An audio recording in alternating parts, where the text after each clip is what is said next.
Chào mọi người đến với chương trình học Tarot cùng với Donoto. Và hôm nay chúng ta sẽ học nhanh và hiểu sâu 78 lá bài. Và ngày hôm nay chúng ta sẽ liên quan đến các lá bài bộ cốc. Bộ cốc tượng trưng cho tình cảm, cảm xúc. Đó. Và trong bộ cốc này chúng ta sẽ có 14 lá bài, gồm các lá bài từ số từ 1 đến 10 và các lá bài hoàng gia tượng trưng cho những con người, tượng trưng cho cái hình ảnh, các kiểu mọi thứ nhá. Và để học tiếp 14 lá bài này, chúng ta sẽ đến vào từng lá bài luôn. Trong đấy thì lá bài đầu tiên chúng ta sẽ gặp đó là lá bài một cốc. Một cốc nó tượng trưng cho điều gì? Nó tượng trưng cho những cái bản chất, nó là một cái là hình ảnh một cái cốc được đưa ra từ đám mây và có những cái dòng nước được chĩa xuống. Nó thể hiện những cái tình yêu đang tràn trề, như một cái khởi đầu mới, một cái cảm xúc mới được đưa ra từ trong đám mây.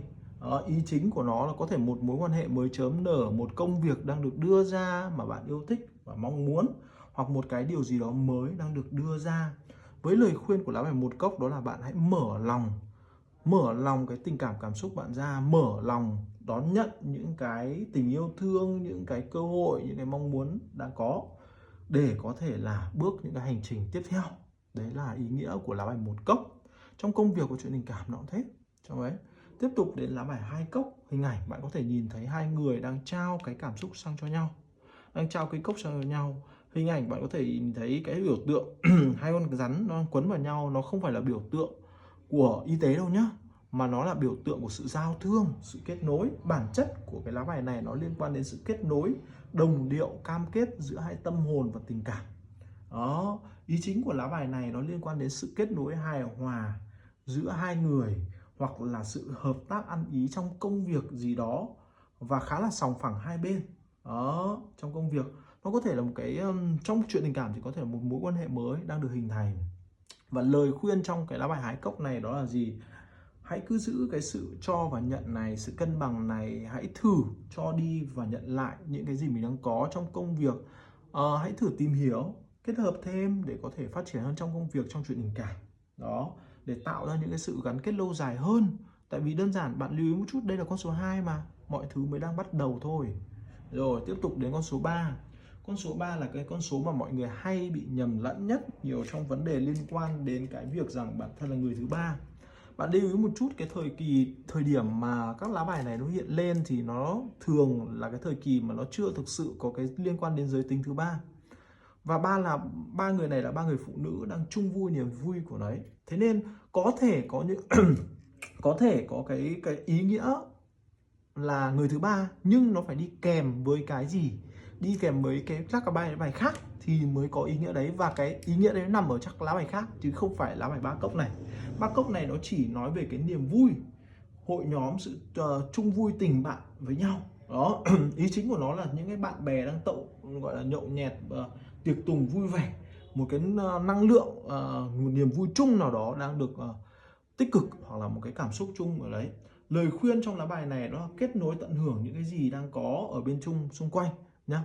Thì lá bài ba cốc là như vậy. Và bạn để ý một chút, lá bài ba cốc thì nói nào, cái hình ảnh người này mặc áo trắng, áo đỏ, áo vàng, tức là cái vấn đề nó nói rằng những người này đều có những cái mong muốn riêng khi kết nối này.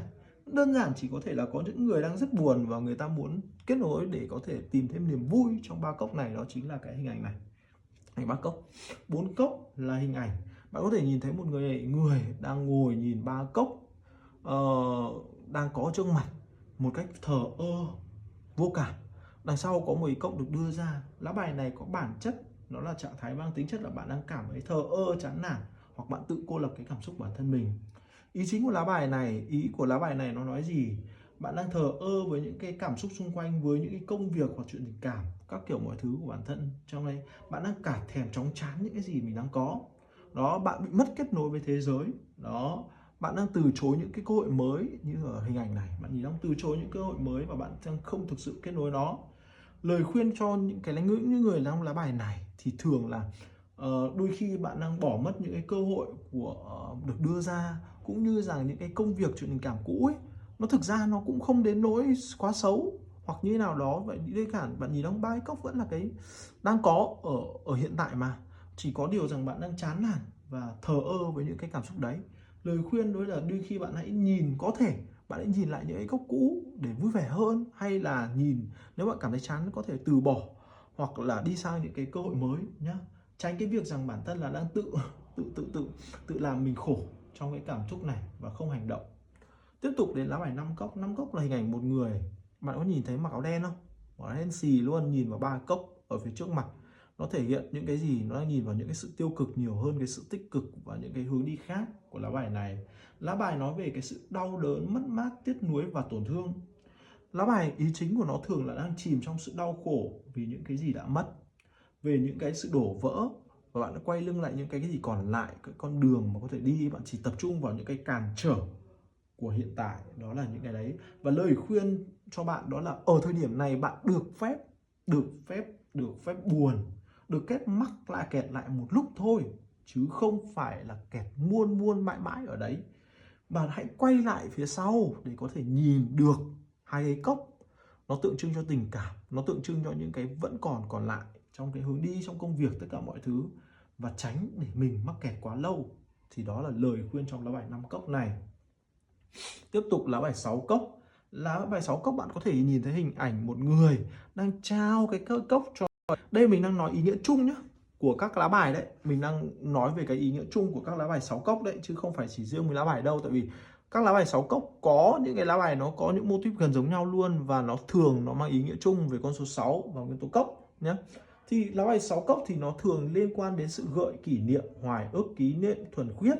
Ý chính của lá bài này thường nó nói về những cái kỷ niệm cũ, những cái người bạn cũ hoặc người yêu cũ, những kỷ niệm có thể ngọt ngào, có thể hơi, nếu mà lá bài 6 cốc ngược ấy thì nó là những cái kỷ niệm có kiểu cảm thấy hơi say dứt đấy, khó chịu, thậm chí là khó chịu nhiều hơn đấy. Nếu là ngược nhé, mình lưu ý một chút là ngược đó, thì lá bài 6 cốc này nó thể là những cái quá khứ không có thể thay đổi được nữa đó, hoặc những cái gì đó nó liên quan đến kỷ niệm, hoài niệm.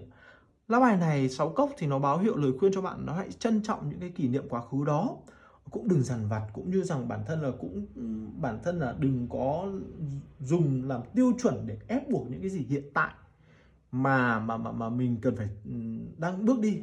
Đôi khi hãy giữ những cái gì trong sáng nhất, những cái tâm hồn thoải mái nhất để trong đối các mối quan hệ hoặc công việc, nó là như vậy nhá. Tiếp tục chúng ta đến lá bài 7 cốc. 7 cốc nó nói điều gì? Bạn có thể nhìn thấy 7 cốc là hình ảnh một người đang nhìn vào 7 cái cốc ở phía trên. Đó, ở phía trên. 7 cái cốc này nó đang ở xa vời, nó ở phía xa. Đó, và người ta đang hơi bị ảo mộng, ảo vọng vào những cái cây cốc này, hơi ảo tưởng. Đấy, ý chính của nó đó là có những cái ham muốn, có những cái cơ hội đang cùng lúc xuất hiện. Nó được vẽ ra, nhưng bạn đừng mơ mộng hão huyền. Vì đôi khi nếu bạn mơ mộng hão huyền, chính những sự thiếu thực tế này sẽ làm giết chết bản thân bạn. Đó, lời khuyên là đừng tự vẽ ra những cái gì mình đang có, những cái bánh vẽ, những cái gì mình đang có. Hãy tỉnh táo với thực tế và đừng mơ mộng nữa. Với lá bài 8 cốc, bạn có thể nhìn thấy là một người đang chủ động tìm và rời bỏ những cái cảm xúc, những cái hướng đi hoặc công việc đã có ở phía trước, buông bỏ. Ý chính của lá bài thường là quay lưng rời đi trong trạng thái bất ổn. Mặc dù những cái cốc này vẫn đang khá ổn, không có những cái đổ vỡ, nhưng rõ ràng bạn đang muốn rời đi và muốn rời đấy, tìm những cái khác. Lời khuyên lá bài này đôi khi dũng cảm buông bỏ cũng là một cái tốt, cũng là một cái tốt. Buông bỏ những cái cũ, buông bỏ những ấy, nhưng đừng tiếc nuối, đừng gọi là cảm thấy là cảm thấy tiếc cái công việc đó, đừng tiếc về chuyện tình cảm đó. Thì đấy là lời khuyên trong lá bài này để bạn hiểu sâu hơn lá bài 8 cốc. Đó, trong lá bài 9 cốc, bạn có thể nhìn thấy một sự thỏa mãn cá nhân nào đó, hình ảnh một người đang ngồi trên 9 cái cốc, đang khá là vui vẻ. Thường lá bài 9 cốc thường nói về những cái điều đó, những cái niềm vui nhưng mà thiếu cái sự kết nối. Bạn lưu ý một chút. Sự thỏa mãn cá nhân, ước gì được lấy các kiểu mọi thứ trong cảm xúc thôi nhé. Bạn lưu ý một chút, chỉ là trong cảm xúc thôi. Bạn đang ý chính nó đã đạt được một số cái mong muốn, bạn đang khá là vui vẻ vì những cái gì mình đang tạo lập được, những cái gì bản chất mình đang có được ở trong lá bài liên quan đến 9 cốc này. Đó, với cái lời khuyên của lá bài 9 cốc này, đôi khi bạn cũng đang xứng đáng với những niềm vui này, nhưng tránh về cái sự tự phụ ích kỷ của bản thân mình, để cảm thấy là đôi khi bỏ qua những cơ hội, những cái sự bước tiến khác trong công việc của chuyện tình cảm nhá. Thì 9 cốc nó nói điều đó. Tiếp tục đến lá bài 10 cốc, bạn có thể nhìn thấy hình ảnh đó là một gia đình đang vui vẻ, viên mãn. Lưu ý một chút, trong bộ cốc nó tượng trưng cho tình cảm, cảm xúc nhiều hơn nhá. Tình cảm cảm xúc hơn là vật chất. Thì nó nói rằng là đôi khi có những cái cảm xúc vui trọn vẹn đang đến, ý chính nó sự bình yên, sự hòa hợp của một gia đình, tình cảm thăng hoa, những cái cảm giác mang tính chất là an toàn, thoải mái, nhưng nó thiên về vấn đề cảm xúc nhé, mọi người lưu ý một chút. Và lời khuyên trong lá bài này hãy là trân trọng những cái công việc đang có, tình cảm đang có, tất cả mọi thứ đang đó. Và đôi khi bạn có thể là hãy chia sẻ những cảm xúc đó cho cộng đồng nó vui vẻ hơn. Đấy là những cái lá bài từ 1 đến 10 trong bộ ẩn chính, bộ cốc. Và bây giờ chúng ta sẽ đến những cái lá bài hoàng gia trong bộ bài này nhé. Đến với những cái lá bài hoàng gia trong bộ bài này. Và chúng ta sẽ đầu tiên chúng ta đến cái lá bài liên quan đến người hầu cốc. Người hầu cốc, bạn lưu ý một chút bộ cốc này nhé. Nó được phân ra các cấp bộ khác nhau. Người hầu là mới mẻ.